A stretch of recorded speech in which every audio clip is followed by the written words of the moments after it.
আসসালামু আলাইকুম এভরিওয়ান। অভিমানী মন গল্পে চতুর্থ পার্ট। তো চলো বেশি কথা না কইয়া গল্প শুরু করা যাক। ওই দিনের মতো মিতুকে ঠাস করে একটা চর বসিয়ে দিলাম। মিতু আজ আর ওই দিনের মতো আমার সাথে মারামারি না করে চিৎকার করে উঠল। ওর এক চিৎকারে পুরো বাড়ি যেন কেঁপে উঠল। আমি ভয় পেয়ে মিতুর মুখটা চেপে ধরলাম। এটা কি করলে মিতু? ভাইয়া আপু এসে দরজায় ঠক ঠক করতে লাগলো। কি হয়েছে ভাই, দরজা খোল। আবির দরজা খুলো। আমি কি করব ভেবে পাচ্ছি না। অবশেষে মিতুর মুখ ছেড়ে দিয়ে দরজা খুলতে গেলাম। দরজা খুলেই মিতুর দিকে তাকাতে দেখলাম এই কয়েক সেকেন্ডে ওর চুলগুলো এলোমেলো করে ফেলেছে, ওড়নাটিও মেঝেতে ফেলে দিয়েছে। ভাইয়া আপু রুমে প্রবেশ করতেই মিতু গিয়ে মাসুদ ভাইয়াকে জড়িয়ে ধরে কান্নার নাটক শুরু করে দিল। মিতু বলল, ভাইয়া আবির আমাকে জোর করে, আমি রাজি হইনি দেখে এই দেখ চোর মেরেছে। মাসুদ ভাই বলল, সি আবির এগুলো কি? আমাকে মারতে গেলে আপু ধরে ফেলে মাসুদ ভাইয়াকে।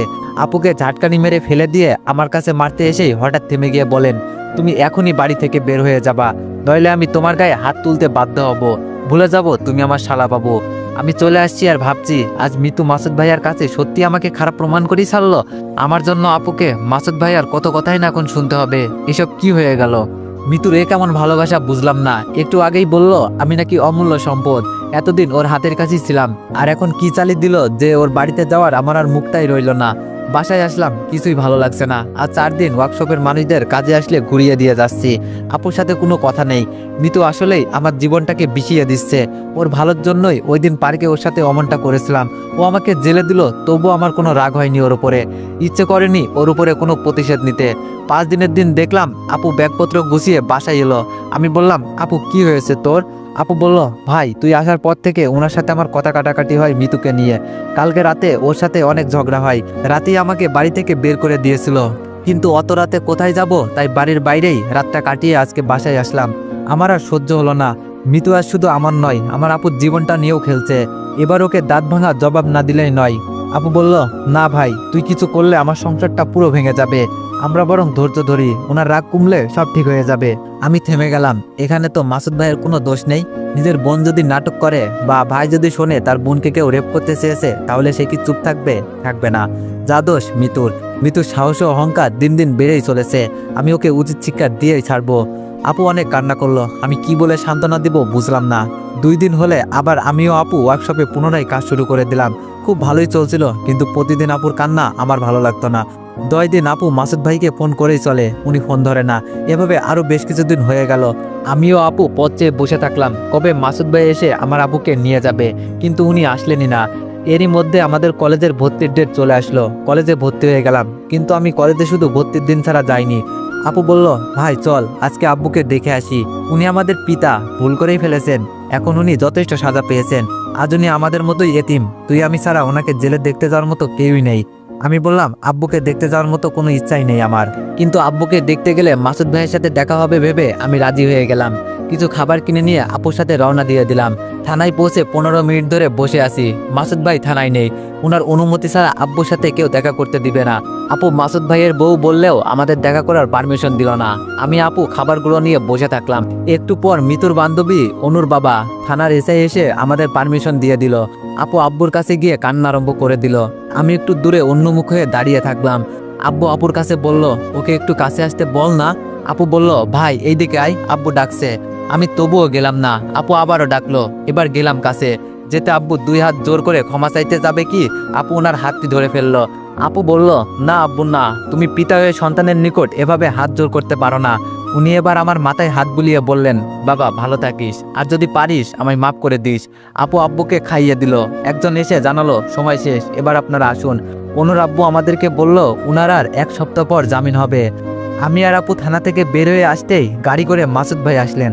আপু মাসুদ ভাইকে দেখে দাঁড়িয়ে গেলেন। কথা তো দূরের থাক, ভাই আপুকে দেখেও না দেখার ভান করে চলে গেল। আপু আর আমি বাসায় চলে আসলাম। রাতে ঘুমাতে গিয়ে সত্যিই আমার মনে হচ্ছে আব্বু আজ আসলে আমাদের মতো এতিম।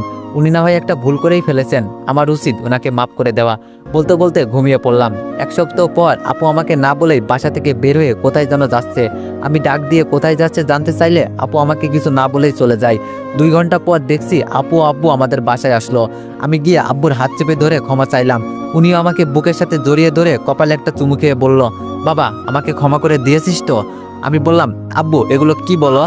আজ মনে হচ্ছে আমি এতিম থেকে সবকিছুই যেন ফিরে পেলাম, কিন্তু মাঝখান হতে আমার আপুর সংসারটা ভেঙে যেতে বসেছে। জানি না মাসুদ ভাই আপুকে ওনার বাসায় আবার ঠাঁই দিবে কিনা। আপু বলল, ভাই এখন হতে আমি আর আব্বু ওয়ার্কশপের কাজগুলো দেখব, তুই কলেজে যা, তুই ভর্তি ছাড়া একদিনও কলেজে যাস নাই, কাল থেকে কলেজে যাবি। আমি বললাম আচ্ছা। পরের দিন কলেজে গিয়ে ক্লাসে বসে আছি, একটু পর মিতু ও অনু দুইজনকে একসাথে ক্লাসে ঢুকতে দেখে আমি অবাক হয়ে গেলাম। ভাবছি অনু না হয় আমার সাথে পড়তেই পারে, ও এই কলেজে ভর্তি হয়েছে আমার সাথে পড়তেই পারে, কিন্তু মিতু কেন এই কলেজে এসেছে? একটু পর স্যার ক্লাসে আসলেন, নাম কল করলে মিতু প্রেজেন্টও করলো। আমি আবারও অবাক হয়ে গেলাম, মিতু ফেল করেছে, কিভাবে আবার আমাদের সাথে পড়তে পারে? স্যার চলে গেলে অনু আমার কাছে এসে গল্প করতে লাগলো। মিতু তা দেখে সহ্য হলো না, ও বাইরে চলে গেল। সব ক্লাস শেষে অনু গাড়িতে করে আমাকে কিছুটা পথ এগিয়ে দিল। আমি এবার নেমে বাসায় যাচ্ছি আর ভাবছি এবার ভালো হবে। মিতু, তোর ভাই পুলিশ আর অনুর বাবা এসআই, তুই কার কাছে কমপ্লেন করিস তাই দেখবো। অনুর সাথে ভালো বন্ধুত্ব করে ওর বাবা অবধি পৌঁছে তোর নাকে মুখে দড়ি দিয়ে ঘোরাবো। বাসায় চলে আসলাম, এসে একটু ফ্রেশ হয়ে নিয়ে বসে বসে ভাবছি মিতু কিভাবে আমার সাথে পড়তে পারে বা কলেজে এই ক্লাসে ভর্তি হলো, সেটা তো আমি আপুর কাছে জানতে চাইলে সব জানতে পারবো। একটু পর দেখলাম আপু একটা বাজার ভর্তি ব্যাগ হাতে নিয়ে বাসায় ফিরলেন। আপু আমাকে দেখে জানতে চাইলো, ভাই কলেজ হতে কখন ফিরলি? আমি বললাম এই তো আপু একটু আগে। আপু বলল, ও আচ্ছা, তাহলে তুই একটু বস, আমি রান্নার কাজটা সেরে ফেলি। রান্না করে খেয়ে আবার আব্বুর জন্য খাবার নিয়ে যেতে হবে। আপু রান্না করছে আর আমি গিয়ে ওর পাশে ঘুরঘুর করছি, যার জন্য মাসুদ ভাই আপু আমাকে বাসা থেকে বের করে দিল। আমি তার কথাই আপুর কাছে কিভাবে জানতে চাইবো? বুঝছি না, আপু যদি আবার বিষয়টা অন্যভাবে নিয়ে বসে। আপু বলল, ভাই কিছু বলবি? আমি বললাম, না আপু, তো রান্না করা দেখবো তাই আর কি। আপুর কাছে জানতে চাইলাম না, ভাবলাম অনুর কাছে সব জেনে নিব। আপুর রান্নার কাজে সাহায্য করলাম। রান্নার কাজ শেষ, হাত মুখে পানি দিয়ে এসে আপু আমি খেতে বসছি। খাবারের থালা হাতে নিয়ে আপুর দিকে চেয়ে চেয়ে ভাবছি, আপু এই 10টা দিন কতই না সুখে ছিল, আজ আমার জন্য আবার এইসব খাবার খেতে বসেছে। ওকে নিজের স্বামীর ঘর ছাড়তে হয়েছে। আপু বলল, কি হয়েছে ভাই? তখন থেকে তোকে দেখছি কেমন যেন দেখাচ্ছে। আমি বললাম, আপু আমার জন্যই আজকে তোর এই অবস্থাটা হলো, আমার জন্যই আজকে তোকে বাসায় এসে এইসব খাবার খেতে হচ্ছে। আপু বলল, তোর জন্য কেন হবে ভাই, আমার ভাগ্যে এইসব লেখা ছিল তাই হয়েছে। আর বাসায় যখন আমি এমনি বেড়াতে আসতাম তখন কি আমি এইসব খাবার খেতাম না বল? ওনার রাগ হয়েছে, রাগটা কমলেই দেখবি আমাকে নিতে আসবে। ভাই তুই এইসব ভাবিস না, খেয়ে নে তো। কোথায় আমি আপুকে সান্ত্বনা দিব তা নয়, আপুই আমাকে উল্টো সান্ত্বনা দিয়ে বসলো। খাওয়া দাওয়া শেষ করে আপু আব্বুর জন্য খাবার নিয়ে যাবে কি? আমি বললাম, আপু তুই সকাল থেকে কাজ করে বাজার করে বাসায় ফিরলি, রান্না করে আবার এখন আব্বুর জন্য খাবার নিয়ে যাবি? বরং আমি আব্বুর কাছে খাবার নিয়ে যাচ্ছি, তুই এখন ক্লান্ত, একটু বিশ্রাম কর। খাবারগুলো একটা ব্যাগে করে নিয়ে আমি রাস্তা দিয়ে আসছি, পিছন থেকে একটা গাড়ি এসে বারবার হর্ন বাজাচ্ছে। আমি রাস্তার এক পাশে চলে গেলেও তাও গাড়িটি বারবার হর্ন বাজাচ্ছে। পিছন ফিরে বলতে লাগলাম, গাড়ি যাওয়ার মতো যথেষ্ট জায়গা আছে তো, তবুও পিছনে পিছনে এসে এমন হর্ন বাজাচ্ছেন কেন? সমস্যা কি আপনার? একটু খেয়াল করে দেখলাম, আরে এটা তো অনু।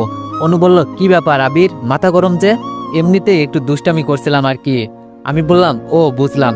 অনু বলল, কোথায় যাচ্ছ আর ব্যাগে কি? আমি বললাম, আব্বুর কাছে খাবার নিয়ে যাচ্ছি। অনু বলল, ও এসো আমি এগিয়ে দিচ্ছি। আমি বললাম, না আমি হেঁটেই চলে যাব। অনু বলল, আরে আমি তো ওই দিক দিয়েই যাব, আসো তো। উঠে পড়লাম গাড়িতে। অনু বলল, আচ্ছা আবির, খাবার দেওয়ার পর তোমার কি ওইখানে কোনো কাজ আছে? আমি বললাম, না কাজ তো নেই। অনু বলল, তাহলে চলো না, খাবার দিয়ে এসে আমরা একটু গাড়িতে করে ঘুরি। আমি বললাম, না এইসব কি বলো তুমি, সবাই দেখলে কি বলবে? অনু বলল, কি বলবে, আমরা তো বেস্ট ফ্রেন্ড, আমরা তো একসাথে ঘুরতেই পারি। আমি ভাবছি আমি আবার অনুর বেস্ট ফ্রেন্ড হয়ে গেলাম কবে থেকে। অনু বলল, প্লিজ প্লিজ চলো না। আমি ওর কথায় রাজি হয়ে গেলাম। আব্বুকে খাবার দিতে আমি ভিতরে গেলাম, ও গাড়ি নিয়ে বাইরে দাঁড়িয়ে থাকলো। খাবার দিয়ে আব্বুকে বলে ক্যাশ হতে কিছু টাকা নিয়ে আসলাম, কেননা টাকা তো লাগতেই পারে। গাড়িতে এসে বসলাম, অনু আর আমি অনেকক্ষণ ঘোরাঘুরি করলাম। ও বলল, চলো এবার আমরা কিছু খাবো। এক দামি হোটেলের সামনে অনু গাড়ি দাঁড় করালো। আমি বললাম, অনু আমি না খেয়ে এসেছি, আজ না খাই অন্য একদিন খাবো। অনু বলল, মানুষ কি শুধু খেতেই খেতে দেয় নাকি? আমি বললাম, তাহলে? অনু বলল, চলো গেলেই বুঝবে। অনু আগে আগে আর আমি ওর পেছনে পেছনে গিয়ে হোটেলে ঢুকলাম। অনু ওয়েটারকে ডেকে অর্ডার করা শুরু করে দিল। এতক্ষণে বুঝলাম ও কেন আমাকে লিফট দিল, ও হোটেলে নিয়ে আসলো। আর কারণটা কি? আমাকে বলল, তুমি কি খাবে? আমি বললাম, একটা কিছু অর্ডার করে দাও, কফি হলেও চলবে।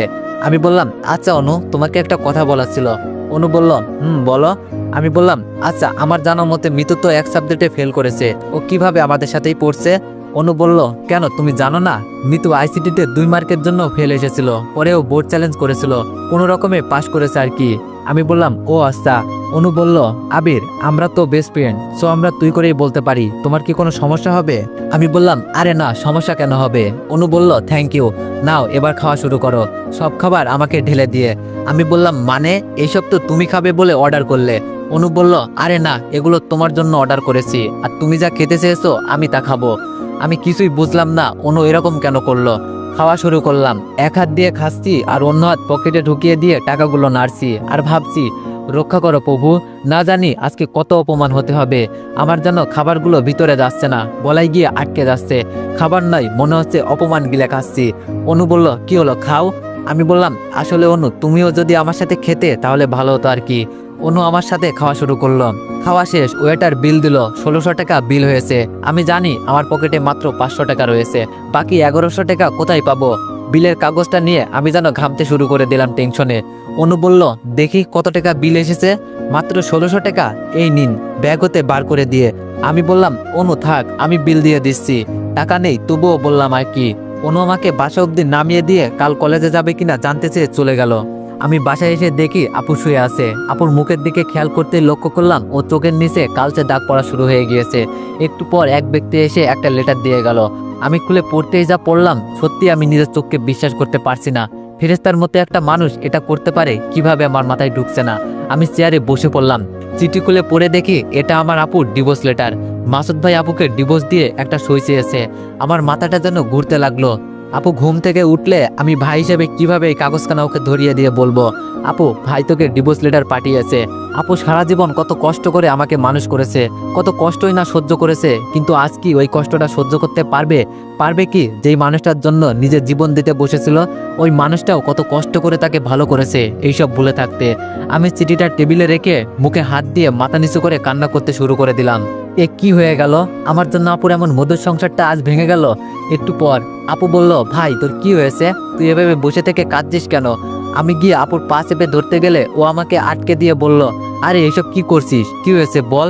আপুর হাত চেপে ধরে ক্ষমা চাইলাম, আপু আমাকে মাফ করে দে প্লিজ, আমার জন্য তোর। ভাই কি হয়েছে বল। আমি একটু টেবিলের দিকে তাকালাম। আপু বুঝতে পেরে ডিভোর্স লেটারটা পড়তে শুরু করে দিল। আমি মেঝেতে হাঁটু গেড়ে বসে পড়লাম। একটু পর আপুর হাত হতে ডিভোর্স লেটারটা মাটিতে পড়ে গেল। ও বিছানায় চুপ হয়ে বসে পড়ল। আমি গিয়ে ওর পা দুটো জড়িয়ে ধরলাম। আপু আমাকে মাফ করে দে আমার জন্য। আমার মাথাটা আপু জড়িয়ে ধরে বলল, ভাই যেই মানুষটার সাথে সারা জীবন কাটাবো ভেবে হাতটা ধরেছিলাম, আর সেই আমার হাতটা এভাবে ছেড়ে দিবে ভাবি নাই। এভাবে আমাকে পর করে দিল ভাই। আপুকে কি বলবো, কি সান্ত্বনা দিব, কোনো ভাষাই খুঁজে পাচ্ছি না, শুধু চোখের পানি বয়ে যেতে থাকলো। আপু বলল, ভাই তুই নিজেকে দোষ দিস না, আমার ভাগ্যের লিখন সব। আপুর হাত ধরে বললাম, আপু চল, আমাদের মাসুদ ভাইয়ের সাথে একটু কথা বলা উচিত। ডিভোর্স লেটারটা হাতে নিয়ে আমি আর আপু মাসুদ ভাইয়ের বাসায় ছুটে গেলাম। তো এভরিওয়ান, কাল থেকে ভিডিওগুলো একটু লং করব, আর আজকে সবাই একটু আমাকে ক্ষমার দৃষ্টিতে দেখবেন। ধন্যবাদ।